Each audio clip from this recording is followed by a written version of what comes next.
My name is Jennifer Gray Thompson, and I'm the Executive Director of Rebuild North Bay Foundation. This podcast is specifically designed to bring you people who have been through what maybe you have just gone through or that you are concerned about. We created the podcast How to Disaster to show you the breadth and depth of humanity in the midst of this really terrible thing that happened. I wanted to do this podcast so that I could bring some of the most amazing leaders that I've ever known in my life to you. You may have just experienced a disaster, and you may be looking around and you are dealing with trauma and the shock of it. And you may be wondering, I don't know how to do this part.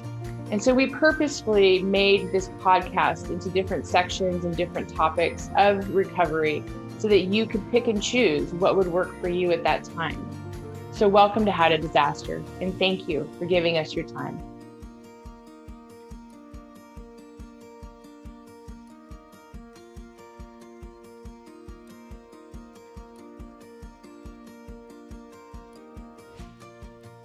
Welcome to How to Disaster, a podcast to understand how to recover, rebuild, and reimagine post-disaster. Some of the people who will be listening to this podcast have not experienced a disaster, and you all are wondering, like, how does that even work? Or how can we even begin to protect our community beforehand? Others are, unfortunately, have just experienced a disaster and have a lot of questions. And that's why we created this podcast, because what's really missing in disaster is some kind of roadmap to get to the other side of recovery. We're here to let you know that recovery is possible. There's a lot of pieces and a lot to learn. So today I've invited Gerardo Castillo to join us. Now, Gerardo works for AshBritt, and AshBritt is a debris removal company, but really that's what they did here, but really they are an emergency disaster response and recovery organization. They are sort of like the workforce that shows up to clean it all up and to run logistics. That's just a little bit of what they do. I wanted Gerardo to come to you today to talk to you about what is the role of the private contractor in disaster. What is the difference between disaster capitalism and disaster contracting? What are the rules of the game? How does that even work that these people are contracted to then show up and then they scrape your property clean? And how is wildfire different from hurricanes and wind and rain events? One of the real values of AshBritt is that they are pre-positioned across the country to work with disaster communities. And these contracts are pre-positioned for years. So he actually has a lot of knowledge about all things disaster. I had the pleasure of meeting Gerardo right after our 2017 fires. I had just started this job and I picked up the phone and Gerardo was on the other line and he said, if I gave you $500,000, what would you do with it?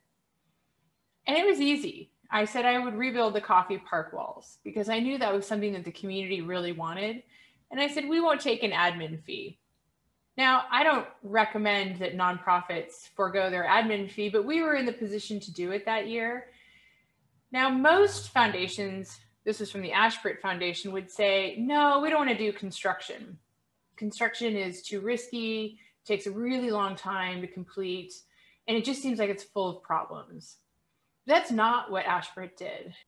Since that time, they've actually expanded to go into work in COVID areas and coordinating a lot of the logistics around COVID relief. So I wanted him to come and talk to us about that too. So please welcome Gerardo Castillo to the show, and thank you so much for spending this time with us. Welcome, Gerardo. I'm so happy to have you on How to Disaster. I'd like it if you could open up today by telling us a little bit about yourself and what is your role and what is the role of AshBritt in a disaster community?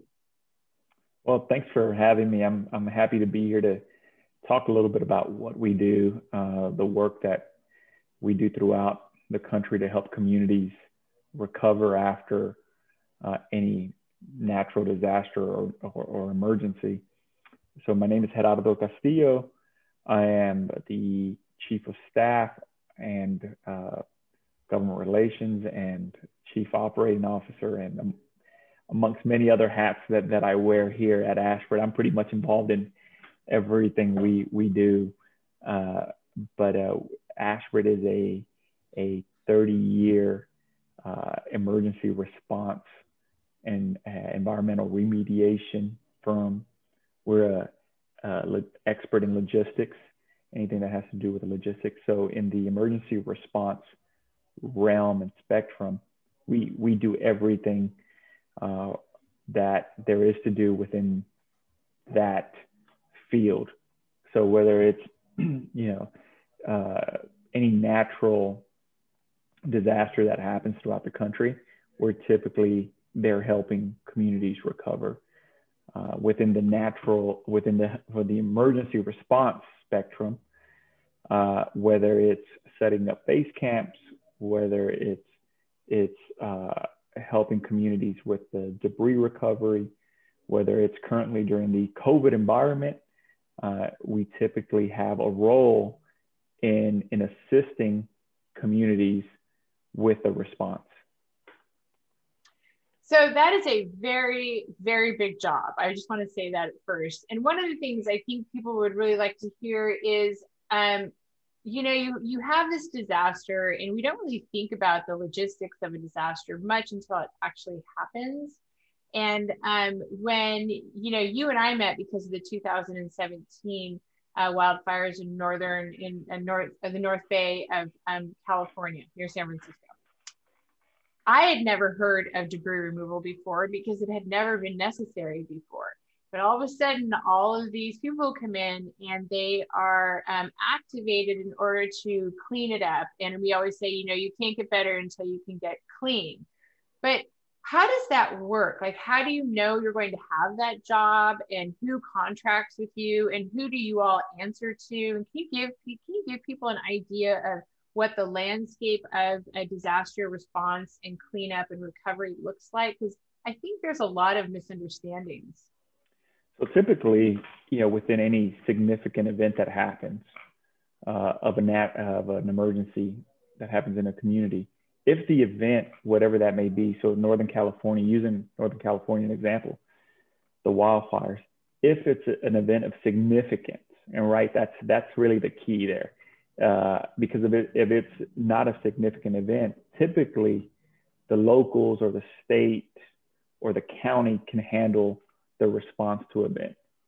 Where companies like us come in is when the event is of a significant event where resources need to be brought in from throughout the country, and expertise and the scale of the project is such that no longer can the town, city, county, state handle the response. And so typically the way that these responses happen is that there are pre-positioned contracts that are set in place. So we don't just come out of the woodwork and go, hey, hire us, we can do the work. It happens where there's contracts that are set in place, whether it's at the federal, state, city, county, town level, that are in place years before any event. And that's really to the credit of the various jurisdictions who have the forethought to say, hey, should we have an emergency, let's plan ahead to make sure that we are covered should anything occur. So these contracts that are in place are competitively procured contracts, and a contractor or contractors are selected, and we're not activated until there's an event that's needed of significance. So, however, prior to that, in the years, if need be, we go in, we do planning and training with those local jurisdictions or the state jurisdiction to sort of do scenario planning should anything happen. And that's always part of what we do as a value add to the contract. And so there may be times where we have contracts throughout the country, and these contracts typically run 3 to 6, 7 years in length, where we're the contractor for emergency response, where we're actually never activated. That's typically the case in most places. However, if unfortunately there is an event that's of significance, we are a contractor that many jurisdictions call upon because of our expertise. because we have project managers who are ready to be mobilized on a moment's notice, because we do have the resources to be able to mobilize large amounts of equipment and manpower to respond to an event, because time is always of the essence. Typically after a natural disaster, it's the first responders who come in, whether it's law enforcement, firefighters, EMTs, but immediately thereafter, typically, within 42 to 72 hours, we're there as well to help out with the response. So we're there on the front lines pretty immediately, because we know that time is of the essence to open up roads for those EMTs to just get the network, the infrastructure network, to a place where people can either evacuate, to either allow local law enforcement or EMTs or firefighters to be able to navigate better through the area. And then once we do that and the situation stabilizes a bit, we then come in and start the recovery process. And you might be a part of that disaster affected community for a couple of years. Like, I know that here where we are, there was a decision made that the cleanup would be run through the Army Corps of Engineers. And subsequent fires, they changed that somewhat, or Cal OES, decided they wouldn't run it. Can you talk to us about watching that process unfold when a jurisdiction decides what direction they're going to take? You may be the overall contractor no matter what, but some of those decisions that do affect the cleanup, they seem like they're subject to change. Am I incorrect there? Yeah, there are, and there's a lot of subjectivity to sort of the decisions that leadership may make in a particular state or jurisdiction. And there's a lot of things that go into why they make the decisions that they do. Funding availability usually is a chief reason why a jurisdiction may decide to go in one course or another. Obviously, politics always come into play with how the response happens. For us, we're always on standby, and we're ready to respond if needed. And if not, then that's obviously up to the discretion of each jurisdiction. But typically there's a lot of things that come into play, but among them, right at the top of the list happens to be budget availability and to some degree politics, whether that's at the federal, state, or local level. And I think that actually is one of those things that can work, obviously for a recovery and against a recovery. And sometimes even the best of intentions can make some of the decisions that are made can really play out in an unexpected way. For example, here we had a bit of an issue with the requirement to scrape down to a certain degree until, from what I understand, there was an acceptable amount of chemicals essentially in the soil. And so if you're given direction that you have to scrape all the way down to this one, and you may be like, we think that's too much, but that's what the local jurisdiction has asked you to do. One of the things we saw here is that the blame for that seemed to be squarely placed on the contractor, and the whole essence of how it is that decision or that direction came about seemed to be absent from that part of the discussion, where it was like, well, wait a minute, there was a reason why we were asked to do it like to this degree, and a reason, and then it was pulled back, and that looked like a political moment to me. Yeah, typically what happens is, during the work, it's happening so quickly, right? Again, going back to my point about the mobilization, we get there, the work starts. It's always like, hey, we needed you to start yesterday. So the push always at the beginning is to get the work started, right? And so typically in a natural disaster event, you think about, the resources of a government or local government, they're being pulled in 10 different directions. And so when we come in, we're following a contract and a scope of work that's already prescribed to us. We're not making it up as we go. It's really a prescribed scope of work that says, here's how you're going to do your work. Here are the phases. Here are the steps that you're going to go. So we're following that. But typically what happens is, you know, whether it's 6 months, 8 months, a year down the road, 2 years down the road, no one sort of, that seems to fall to the wayside, that there is a prescribed scope of work that we're following. And then you just have the why did you do X, Y, and Z, right? And typically for us, it's all written out to how we should follow the scope of work, and you know, and we do as we're told by, you know, our contract holder. I think that is an important thing to be very clear about. And I was also, you know, one of the reasons why I've always enjoyed talking to you so much, and we'll go into the Hopper Avenue walls as well, is because you have a vast amount of experience and understanding about how it is that recoveries are timed.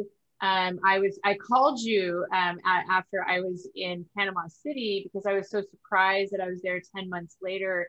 And that was a hurricane. So it was Hurricane Michael, and you guys have been very active there. But I was like, how is this not cleared? And you explained to me about how you'd had a contract for only the public right of way, and that these are done in phases, and that the next phase actually wasn't contracted until about 18 months post disaster, which was all the private. Can you talk about that? Yeah, so I think that's a very good question, a good point that you, so going back again to what I was talking about, where there's pre-positioned contracts, right? That these are competitively procured contracts that are in place. Well, a lot of times there may not be contracts that are in place for the private property debris removal. So the contract that was in place was for public right-of-way work. So that's our scope of work that we're staying in with. And then what happens is, whether it's a state or the county or the town, they're looking at, okay, how are we going to do the rest of the recovery? How are we going to do the rest of the cleanup? And again, things like, you know, where's the funding going to come from? How are we going to move forward? When you think about a community that's devastated by a disaster, typically the first thing that happens is their tax base is eroded because folks aren't working, businesses close, schools close, an entire community to some degree comes to a halt. And so we saw a little bit of that during the pandemic when communities were closing down and people were out of work. And so think about that in a sort of in a ultra focused area where that happens after a natural disaster, that you're having schools closed, you're having small businesses not being able to run, you're having restaurants not open. And so it really hurts the economic vibrancy of a community. And so a lot of times governments are looking at, okay, we know that other parts of our community need to be cleaned up, but where's the funding going to come from? And typically, sometimes there's a lag time in identifying how that's going to be paid for. I think it can be really hard for people to understand how long recovery is, which is one of the reasons why we are specifically designed as a long-term recovery organization. You know, even my own sister, I remember about 2 years post disaster here, and she said, "Why isn't everything already rebuilt?" I was like, all right, wait, even you don't know, and you're my sister and one of my best friends. And so if that's the case, then we need to be more mindful in how we get the message across that, you know, it truly is a marathon, which is just a cliche when you first experience a disaster, but it can be pretty hard, you know, by year 2 or even after year 1. And most people have sort of exited the whole space of disaster because the long-term part of it is so exhausting. Definitely. I mean, and fatigue sets in to a certain degree. So, you know, using again the Santa Rosa example where we worked in 2017, the fires, right? We're going in and doing the first phase of the debris removal just to clear a private property. However, that's just the first phase of the recovery. Now, the property owner, right, the former homeowner and saying, how do we rebuild? They're working with their insurance, but what if they're underinsured? What if, like a lot of working families, they have bills to pay, they have other financial responsibilities. And so that recovery, that's all part of the recovery process, right? Now families are having to make decisions. Do we rebuild, where my former home was? Do we sell? A year, 6 months has passed by. These families can't stay still. They're having to still go, okay, how are we going to earn a living? We heard stories from teachers who their home had burned down and they were having to drive 2 hours to go to work. A lot of those things are unsustainable. And so you're having families that are making decisions to move forward with their lives. And sometimes those decisions may not be going back to that place where they once were. And so it really shifts the dynamics of a community. It really shifts the recovery effort. It really changes a lot of the fabric of a community. And so when you talk about long-term recovery, there's a lot that goes into it than just, hey, we're coming in, picking up the debris. Now local governments are setting policy on how to deal with those folks that may not be able to rebuild. I mean, there's a lot that goes into it, as you well know, with that recovery process that takes years, sometimes even decades. I'm so glad you included the sometimes even decades, because one of our goals is to help these fire affected communities recover better, greener, safer, faster. And we do think that by paying it forward, some of our lessons and doing some mentorship, that we are not getting in anyone else's lanes. We maintain all of our relationships with all the pros, like United Policyholders. It does insurance, which we do not do. We do not physically rebuild either. No. One of the things that I'd love for you to talk about before we turn to Hopper Avenue is what are the big differences that you see between wind and rain events and these mega wildfires in the cleanup? In the wildfire events, right? For example, there in Northern California, the devastation is just very apparent and in your face. It's almost like a bomb got dropped and everything's wiped out, right? So you go into a neighborhood and you don't even recognize where you're at because everything's completely demolished. When you talk about, and that happens with some hurricane events, but going back to, let's say, the Houston area after Hurricane Harvey, there's a lot of flooding that happens there. So there's a lot of flooding. People are being, rescued from their homes. It takes a while for that flooding to subside, and you still see a structure there, but that structure, for all intents and purposes, is not livable anymore, right? But at least you still see structures that are in place, and you see landmarks that people can identify. In places like Northern California and Santa Rosa, where you had entire neighborhoods wiped out, it's really eerie from the standpoint of, neighborhoods are unrecognizable because those landmarks, things are just completely gone. So the wildfire devastation is pretty apparent and shocking. And it does haunt you, even for folks like us who come into areas and you go into neighborhoods and you see everything that's just completely devastated, and you go in to do the cleanup on someone's private property, and you're finding, you're still finding, whether it's coins or you're finding family mementos, and you think about that this is somebody's lives, and then you have the families who go and observe you doing the work, and sometimes in some cases ask you to stop so they can look through some of their personal items. And so in that perspective, it's a little more personal, the work that you're doing, because you're coming into contact directly with the people that you're helping, and you get to hear their stories, and you get to see the the pain and the anguish, but also the gratitude in their face. And so there's a mix of emotions in that work, where in other places, you're necessarily not having that interaction with a homeowner in the way that we did in Northern California. So actually, that's a perfect segue into, let's go back to 2017. And you are contracted to do our devastating wildfire cleanup.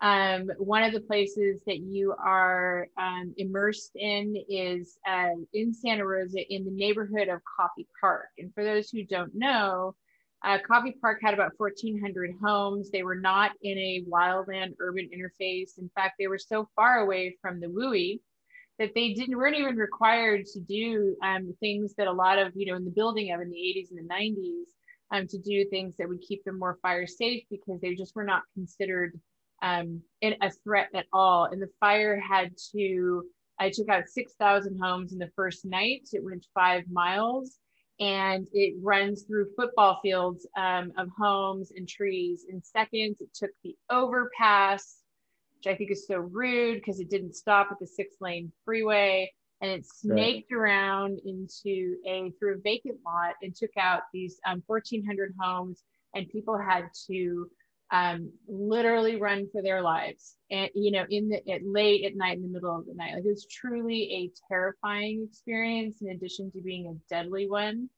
And our fires burned for 23 days, so it was very intense. So talk to us about your experience about coming into the Coffee Park neighborhood and the kinds of people that you encountered there. Yeah, so we came in, and Santa Rosa was one of the areas. So we had the Fountain Grove neighborhood that was across the highway, and then we had Coffee Park. Neighborhoods that were near by in proximity, right? But very different in socioeconomic status. So we had that neighborhood, and we actually opened up an office probably about half a mile from there, because we had a lot of homeowners that had questions in that area. And so when you think about the folks who lived in this neighborhood, they were police officers, teachers, nurses, just your normal hardworking people that make a community great, right? I mean, these are the fabrics of communities, and yeah, it was a very sobering experience, because to this day, I still have relationships with folks in that neighborhood. I still remember people by addresses, like 3138 Crestview Drive, Miss Patty Wright, right? And still keep in touch with folks like that. We Christmas card on the Christmas card list. So so my point with that is that you build relationships with folks in that manner, but the devastation in that neighborhood was great, and I remember one of the things about there was a school that was there in the Coffee Park area, and the school was still pretty much intact. But you think about sort of the kids that went to that school in that neighborhood, right? What was going to happen to that school? There's not kids in that neighborhood to go to that school. And so there's a lot of ripple effects that have happened because of the destruction of that neighborhood, the local businesses that are in the area, and then just the rebuilding effort. As we all know, the Coffee Park neighborhood is still very much in the middle of being rebuilt. And so, you go there and you still see construction, you see a lot of good progress. But you also still see the recovery process that's happening. You'll be happy to know that they are 97% rebuilt. That's great. Which is highly, but it's also highly unusual. And we've definitely had their Black captains on the podcast, and then in some of our community to community work that we put on our YouTube page. we really love Coffee Strong and the neighborhood they created, and something for people to understand is this wasn't necessarily like a super tight neighborhood before. It's 50% renters, 50% homeowners, and like you said, very hardworking folks, and didn't necessarily socialize a lot together. And then this devastating wildfire happens, and now they are all like, I like to say now they're all spooning in the streets. Yeah. They couldn't have been. Great. They truly showed up for their community and had some really amazing community champions. I remember when I started this job in January of 2018, and you called me. And yes. Apparently you had been calling around to nonprofits and saying, if I gave you $500,000, what would you do with it? And that was literally the question. And what did I say back to you? Yeah, so for us, I remember that. So we had built such a bond with the community and the people in the community that we're like, we had just a calling to say we have to do something of significance to give back. And typically we do this in communities where we work, not necessarily to this degree of an investment back into the community, but this was a little bit different because we had built relationships with a lot of the folks in the neighborhood. So yeah, I started just asking people literally in the neighborhood, like, hey, are there like any groups, any that are right now trying to make a difference, and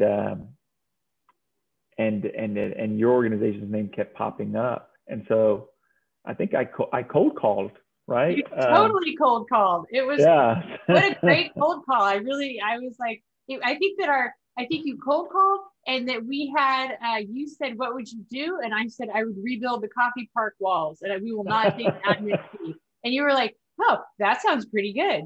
And I mean, it was like very easy in that sense. It wasn't easy to complete, to get it all the way across the finish line. We certainly had to, we had to make sure lawyers were involved and everything, but your relationship that you already had with Coffee Strong, I suspect is what allowed you to, fund something that's really quite risky. Who is Fannie Mae? Fannie Mae is the largest provider of mortgage financing in the United States. We own 1 out of every 4 loans in the country. How do I find out if Fannie Mae owns my mortgage? Fannie Mae has a loan lookup tool available at knowyouroptions.com. It's simple to use and will show if we own your mortgage or not. Why does it matter who owns my mortgage? If making your mortgage payments becomes difficult, who owns your mortgage really matters.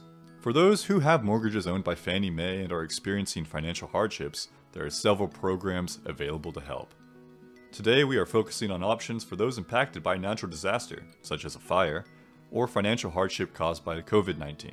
One of the options available is a forbearance plan. How does that work?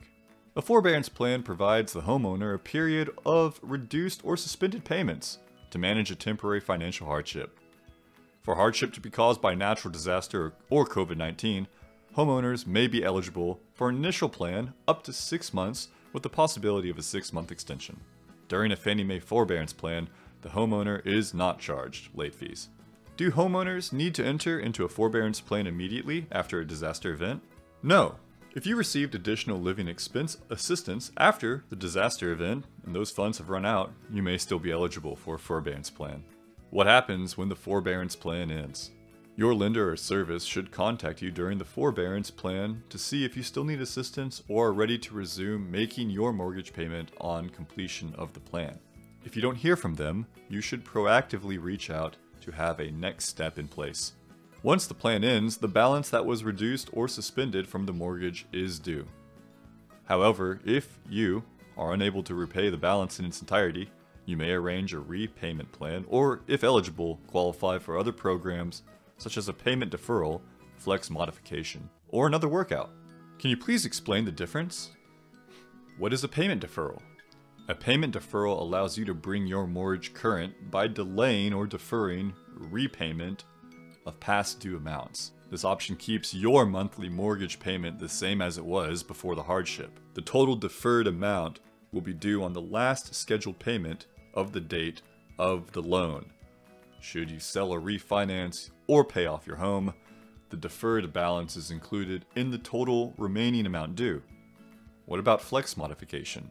Flex modification is Fannie Mae's standard modification program. It strives to provide a 20% principal and interest payment reduction on your mortgage. Once the modification is complete, the loan's term is extended to 40 years. Depending on circumstances, the modification may result in a reduction of interest rate and/or principal forbearance to help you achieve the targeted payment reduction.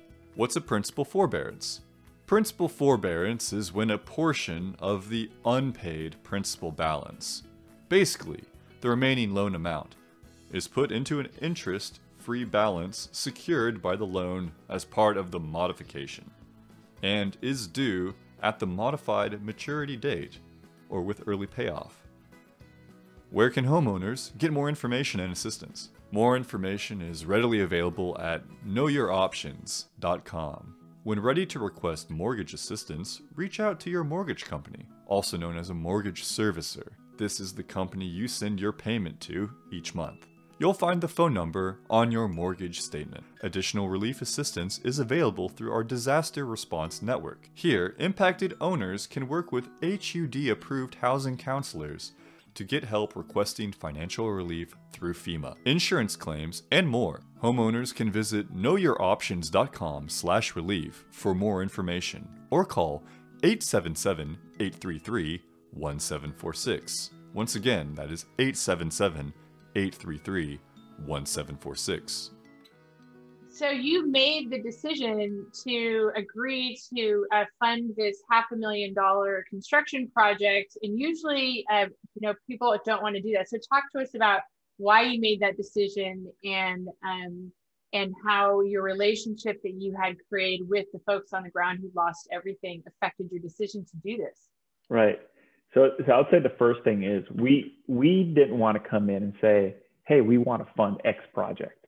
Like we want to come from a place of we want the community to identify the project, because then it's a community driven project. So that was, I think from the very beginning to the very end, that was what I had always told you. I said, hey, look, you guys identify the project. We want to help out, but we don't want to take the lead in it, right? We want to be part of it with you and be there alongside you, but we don't want to be the folks that are out in front saying, hey, look at us, look what we're doing. This was more about the community, a community driven project, a project that we hoped would have a lasting legacy, not knowing initially what that project would be, right? I don't remember what they were now, but there was a number of ideas that were kind of saying, well, what about this project? What about that project? And ultimately we said, hey, you guys let us know what you all feel is a priority project. I only had one project for you. Yes, yes. Yeah. And so this project made a lot of sense for a lot of reasons, right? And I hope that, ultimately it does have a legacy there in the neighborhood, that that it was something where the community did come together to do something of significance. Well, it was significant, and we operate the same as you. We like to do things for people, not to people. So right. I think that we were very fortunate in that moment to have you at the table, and then we went back to Coffee Strong, to Jeff Okrepke, and I remember I couldn't even say his name at that point. So on my phone to this day, it's Jeff Okreski, because I could, but anyway, I was like, right. Are you okay with? I mean, would you like this? Because I had just learned that this is this wall that the city was put in by the developer. The city didn't own it, and then the neighborhood thought that the city owned it, but then they realized that they were now responsible for it because it's also a gateway. And right. Yeah, so it was like a big. It was almost like an onion that every time you kept peeling it, there was like another thing that was uncovered about it. Well, the homeowner doesn't actually own the wall. Oh well, the city, and then all these things kept sort of popping up and were undiscovered about this project. And now obviously it being there, the neighborhood being 97% built. The whole time I was just like, I hope this project comes together. Oh, it was a lot of fun. We had a lot of phone calls, right? Steve Rom, who is now the president of Coffee Strong, he was the project manager. But so I love this. One of the things I loved about working with you is number one, we got it done. And I'm a believer in get stuff done. And if you can't get it done, don't say you're going to do it. And I felt like we were like very committed, and you were very committed to finding our way past all the bumps, which were just so many. A lot of people step through the space of getting to the place of yes, and all the way home, which was not always easy. But you were on board too with ensuring that the community designed the wall that they wanted. And it saved each of those 42 homeowners about $18,000 to $25,000 each. So our hope was that they would be more incentivized to come back. They wanted a fire rated wall, and they wanted it to be 8 foot. And they chose the product, and they chose that contractor. And then we were like the in between, the money manager, and you would send us tranches of money, and we would send it out. And it really did require a lot of collaboration and coordination between all of us, but with all the same goal, which was how do we best serve the community so that they can come home. Right. And yes, you're absolutely, a lot of coordination, a lot of trust that had to happen between the different parties. And, quite frankly, in any construction project, there's always a lot of risk, right? Because timelines could slip, costs could increase.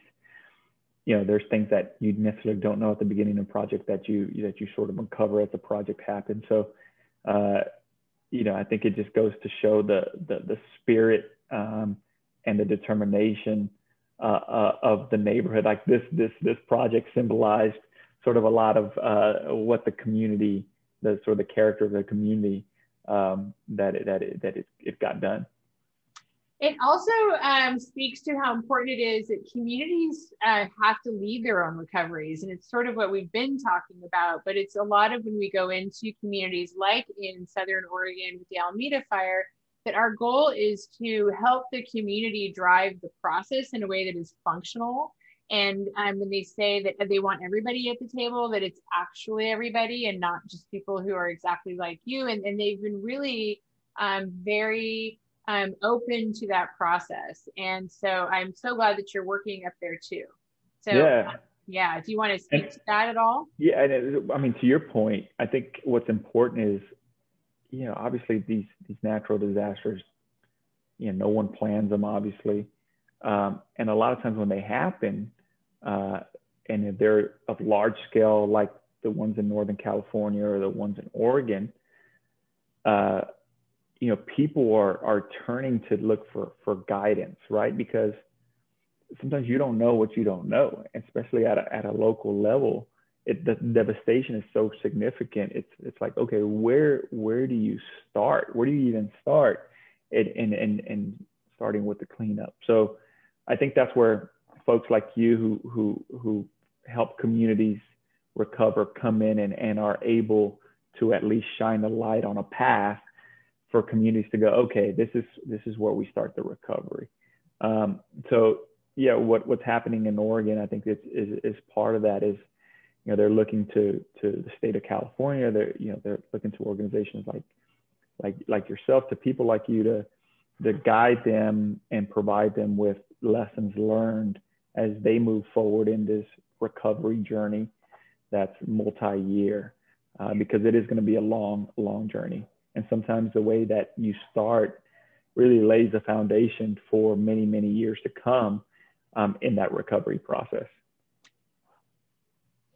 I just really appreciate that. One of the questions that when I was up there in October that I was asked in the community meeting was, how do we guard against disaster capitalism? And I said, well, you mitigate it, but I don't know if any community ever totally avoids it, especially if there are opportunities. And the way through that is community cohesion. As much community cohesion as possible, because then it's less attractive for somebody to come and invest and then like pull their money out and leave. I would love it if you would speak to the difference between disaster capitalism and disaster contracting, because they are not the same. They're not the same. So, I go back to sort of the model that I spoke to at the beginning, where we're a contractor, 30 years experience. We respect the communities that we work in. We understand the setbacks that communities take.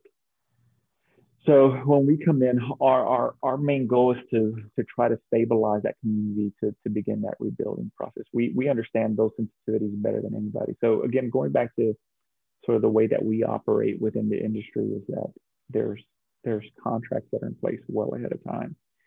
And we're there helping local communities with the planning and the training. And so God forbid if there's ever an event, at least that they're prepared. The other thing I think that sets us apart is that we have resources that we can pull from all over the country. And sometimes those resources are needed.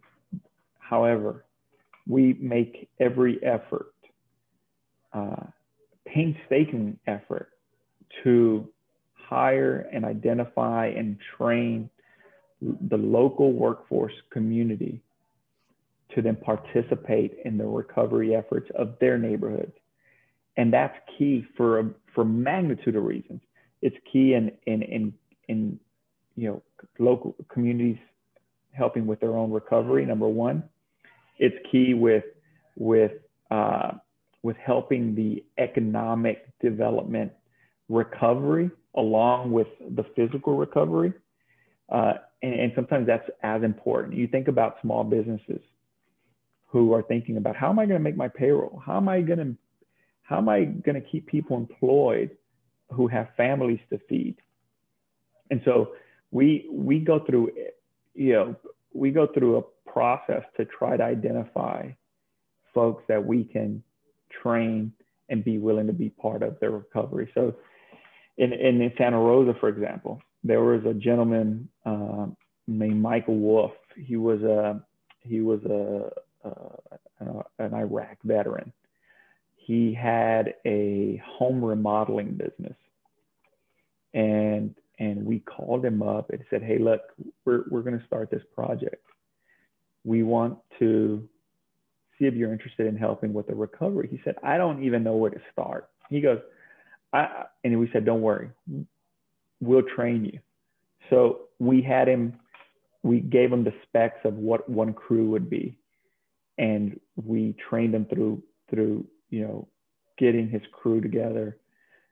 Slowly, he was a quick learner. By the time he finished, he had like 10 crews. He became one of our best contractors. And he was ever so grateful because he was able to keep his team employed. He was able to learn a new skill.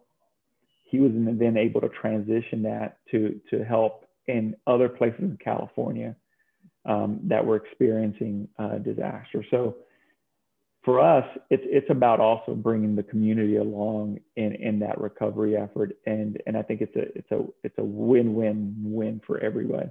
It's a win for us because we're not spending on mobilizing costs of bringing equipment across the country. It's a win for obviously that small local contractor that's able to keep their folks employed and learn a new skill. And then obviously it's a win for the contracting agent, which is whether it be the local, whether the state or the federal level, because you're being more efficient with your operations. And just to sort of clarify even further, the way that we saw disaster capitalism work was that people would rush in after the fact who were not pre-positioned, and they would say, well, I'm going to rebuild a whole bunch of your community, and here are all of my plans for houses. Would you like to see the basement? Right. And we don't have basements for the most part in California. And they not only didn't understand the landscape, but it's almost like a disaster gold rush initially, and then they all rush out. And then some of them who are in there, they underbid other contractors who've been long time in the community and have a stable, hopefully a stable workforce that you want to keep employed and even expand to do the rebuild. But we do caution people on really, vetting your developers and, asking them the tough questions. And do they make the kind of homes that you want to see? Did they even bother to do the research to see that, for example, we don't build our homes with basements? Because I've sat at that meeting with that guy. And or even just checking their licensing, whether they have a contractor's license, right?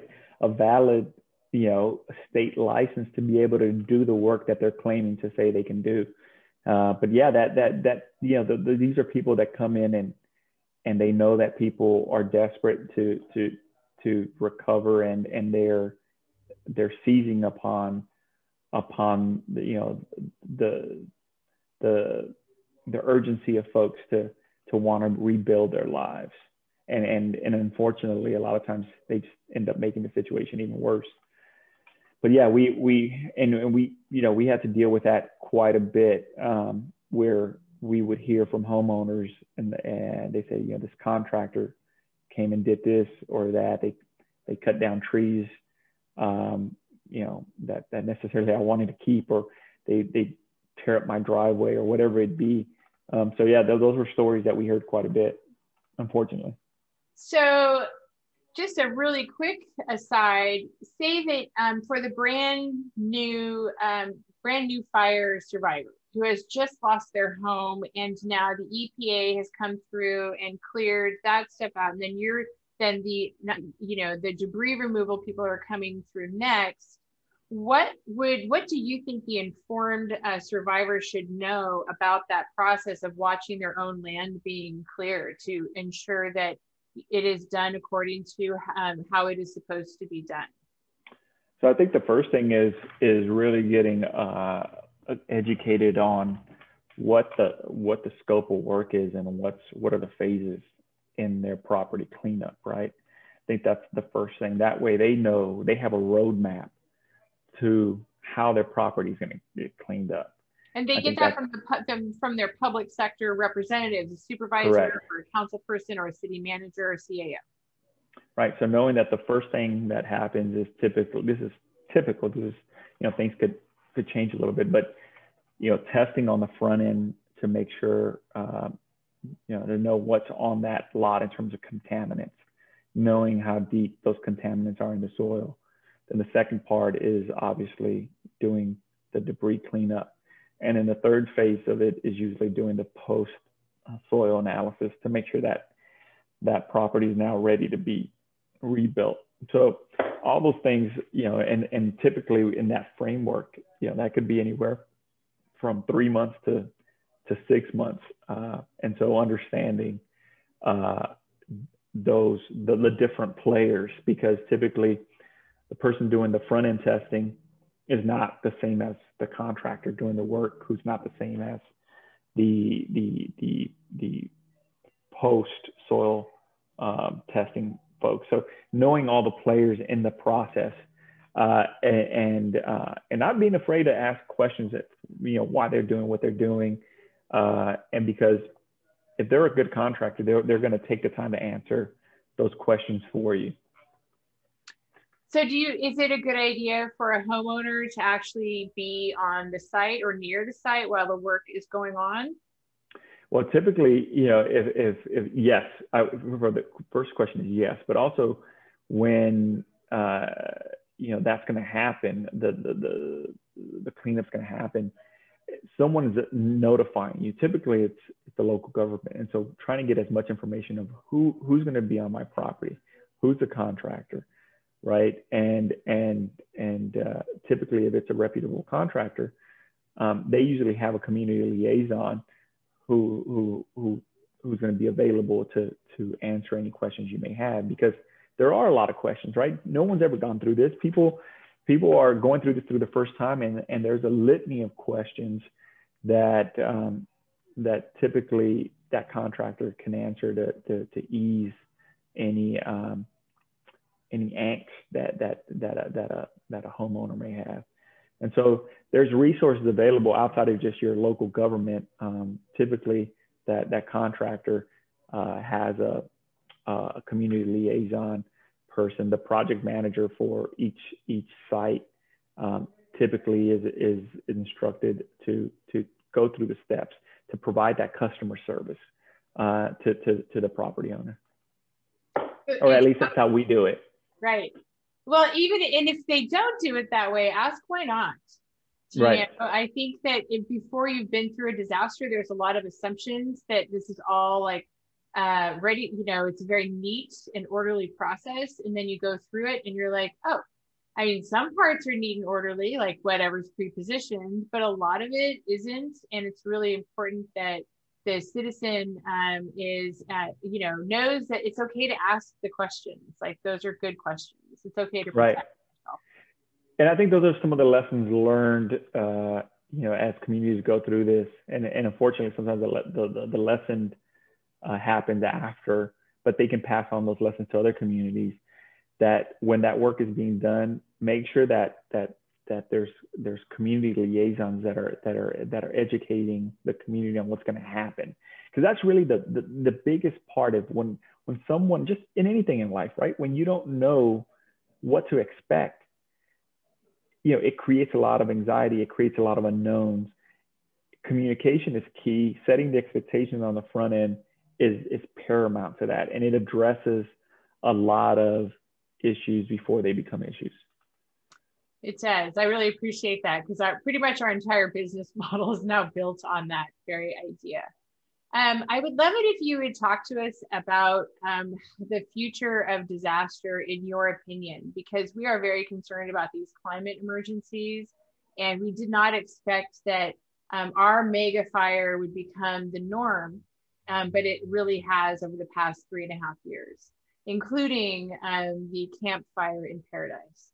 So this is one of the reasons why we are going to we have a business plan for moving forward as a 501, as a nonprofit business plan.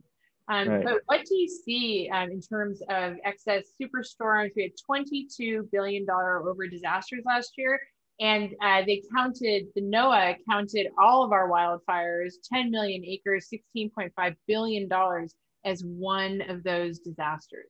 So are you concerned in what areas in particular, and what plans are you making and AshBritt making in order to prepare to meet the moments?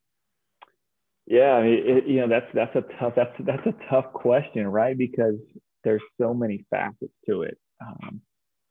So one of them, whether you believe in climate change or not, there's something that's happening with our climate that is. I mean, I don't think it's a coincidence that you're having, wildfires that are happening at the level that they are, that you're having flooding that's happening, that you're having the hurricane activity that happened last hurricane season. It was the most hurricanes that had happened. At one point, there's, I think, 4 hurricanes out there in the Atlantic. Fortunately, a lot of those didn't come inland. But for example, in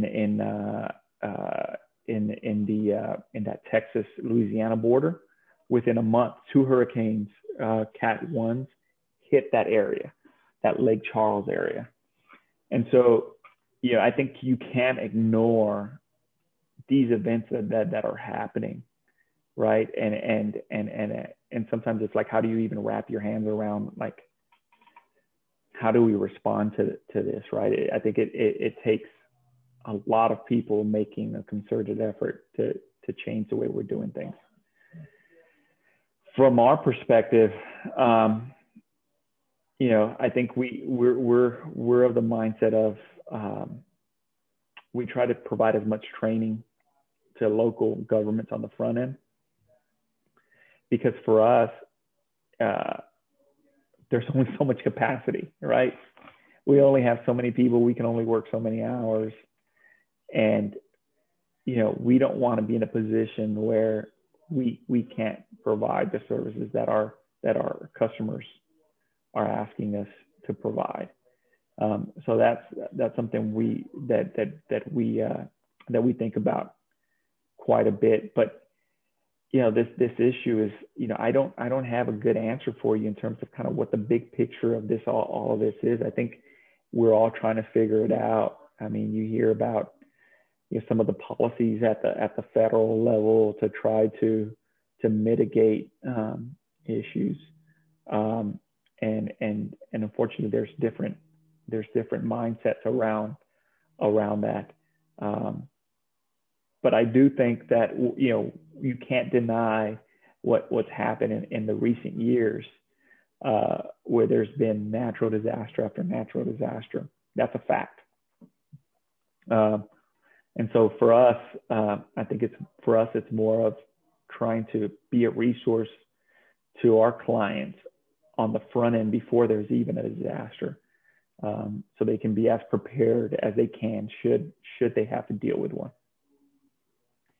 That's really been tested this year in particular, with having a global pandemic, which you don't have to say it, but I will say that I believe is a mismanaged disaster that turned into a catastrophe. And I applaud that you have stepped into the space of logistics to deal with COVID. And how have you taken your skills that you have learned over a number of years, and then of course you have institutional skills for 30 years, to apply to help with this disaster, with the global pandemic, in addressing that? Yeah, no, 2020 and obviously 2021 has been a tough year for many of us. And so you think about where we were in February of 2020, right? Where we were hearing about. I was in Mexico, so yeah. I can think about where I was in February. Right. Yeah. I mean, I don't think anyone really realized the magnitude of what we're in for. In February, you're seeing these memes about Corona beer and the coronavirus, and I think people saw it on social media and they're just like, oh, something that's happening in China, right? And people didn't really understand. And then come early March, and you're like, okay, this could get really serious. And then came April and May, and you're just like, when is this gonna end? And then you start seeing what the response that states started and local communities started doing to try to protect their own communities.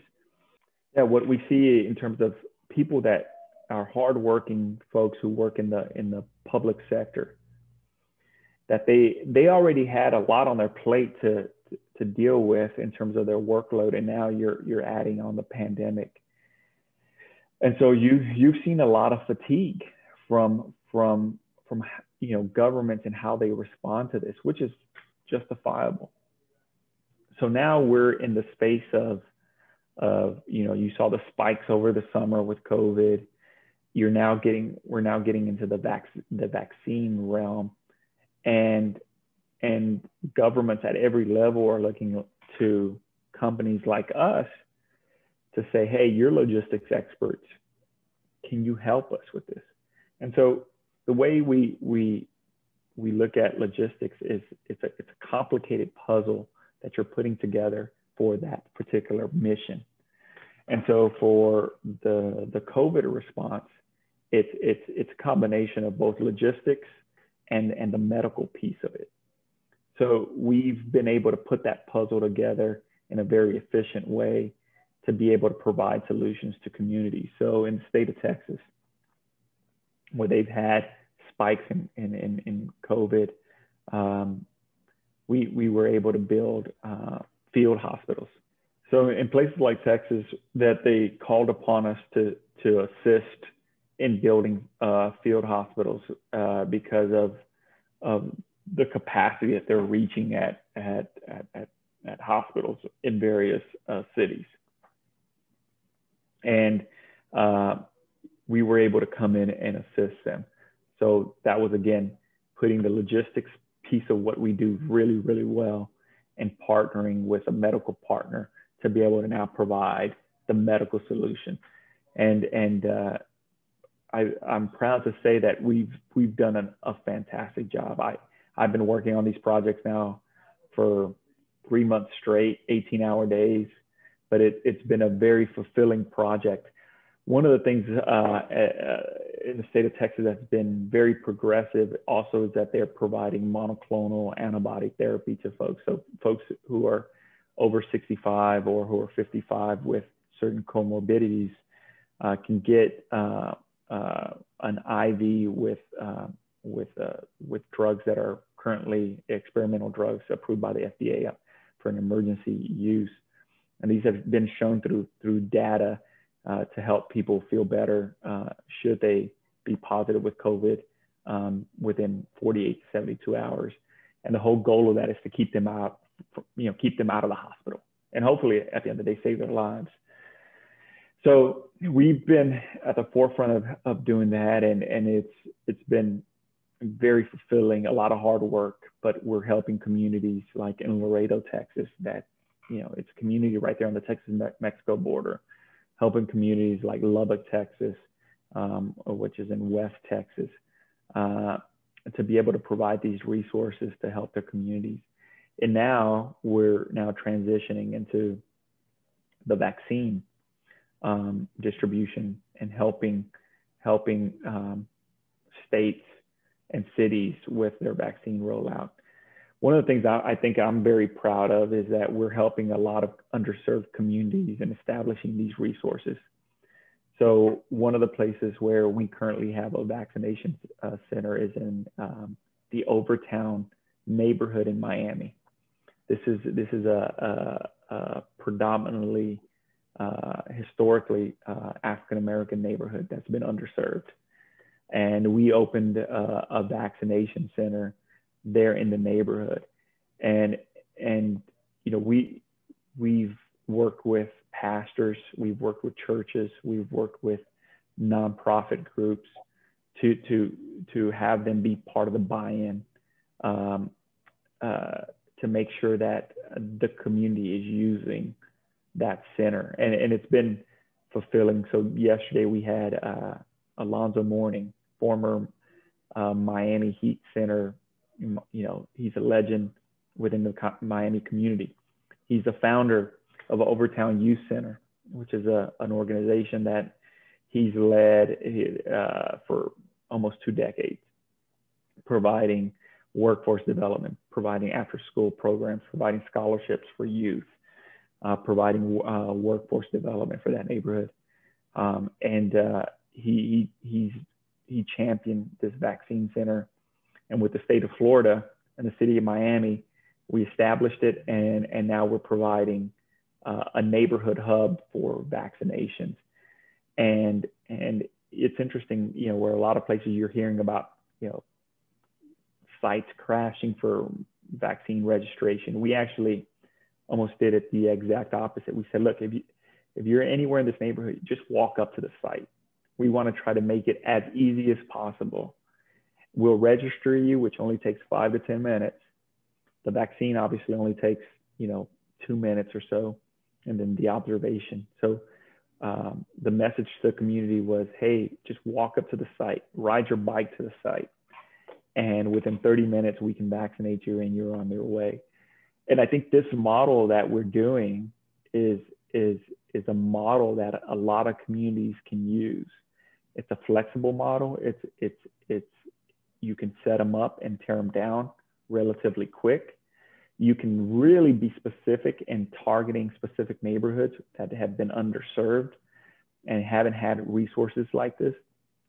And you're tearing down a lot of barriers to folks now being able to get that vaccine. You see a lot of places setting up these mega sites, which are great. Mega sites are great, but there's also a lot of folks who aren't going to drive there, can't take transit to get there, can't ride their bikes because of there may not be bike lanes. And so this model that we've set up has been neat to see how it's benefiting communities, and especially communities that have been underserved. That makes me I'm so glad that we ventured into that space for a variety of reasons. I love when you can put all of your hard work and knowledge into making the world a little bit better, a little more equitable, a little more accessible. And in the case of the pandemic, it's in particular, it's been really heart-wrenching to watch the communities who paid the highest price, more so than anybody. And I noticed too, when I got my first shot about 2 weeks ago, which I only got because I do this work and because I need to go into other communities, every single person who was working our local vaccination site was a person of color. Right. Everyone. And of course, I cried like a baby because I'm tired of this pandemic, but also because it just didn't escape my notice that every person they were giving it to, with the exception of 3 agricultural workers who were Latino, were all white and had access.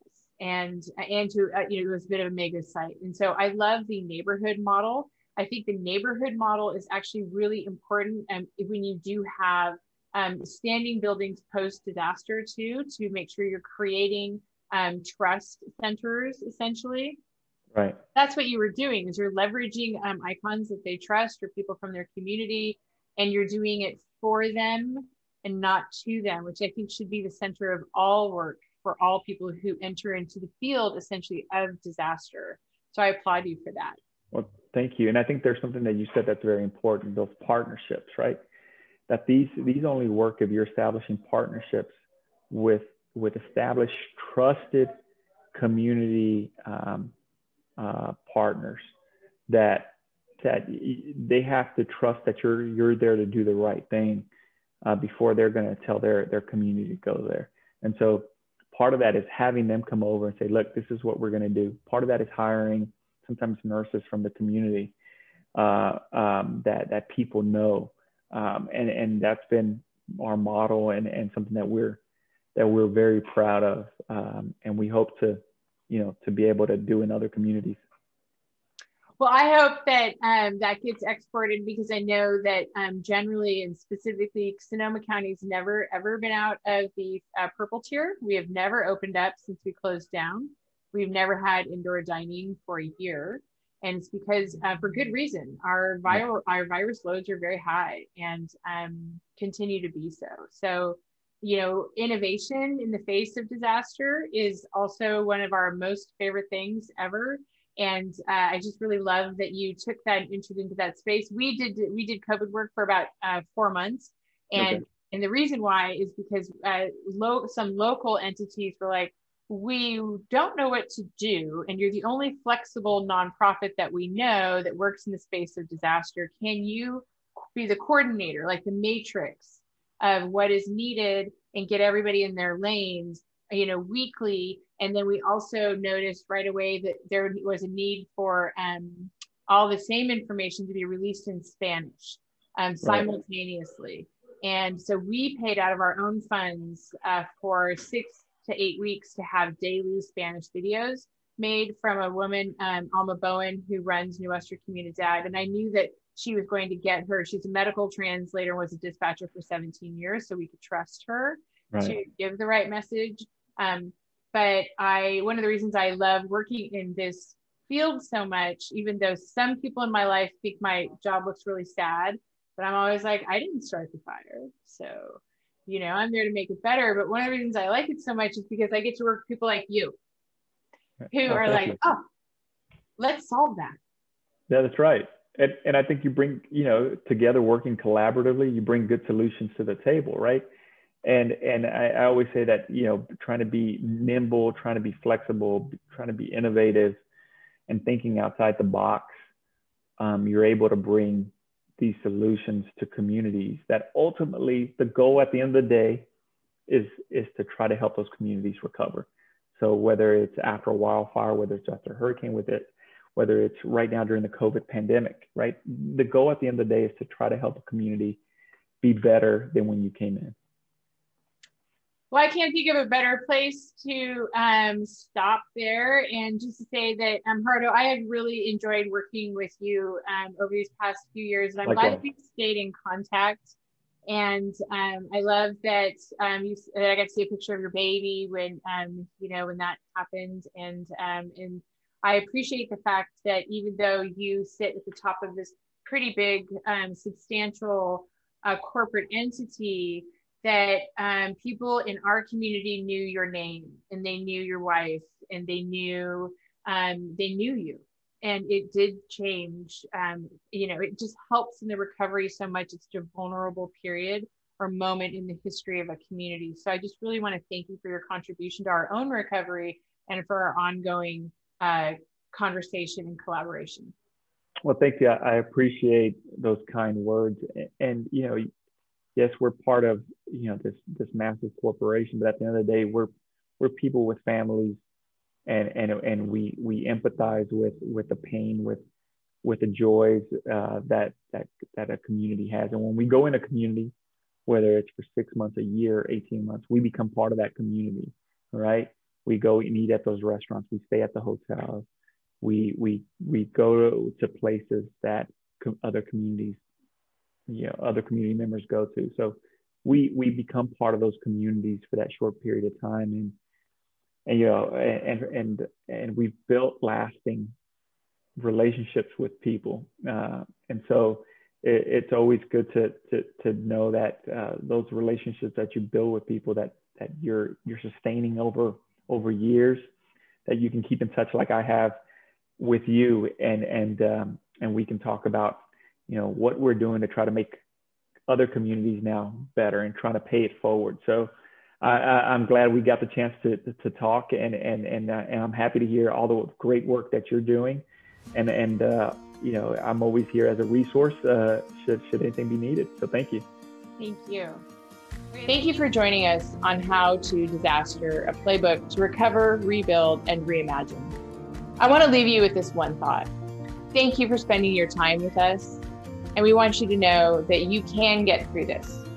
You can recover, rebuild, and reimagine. But there's only one way you're going to do it, and that's together.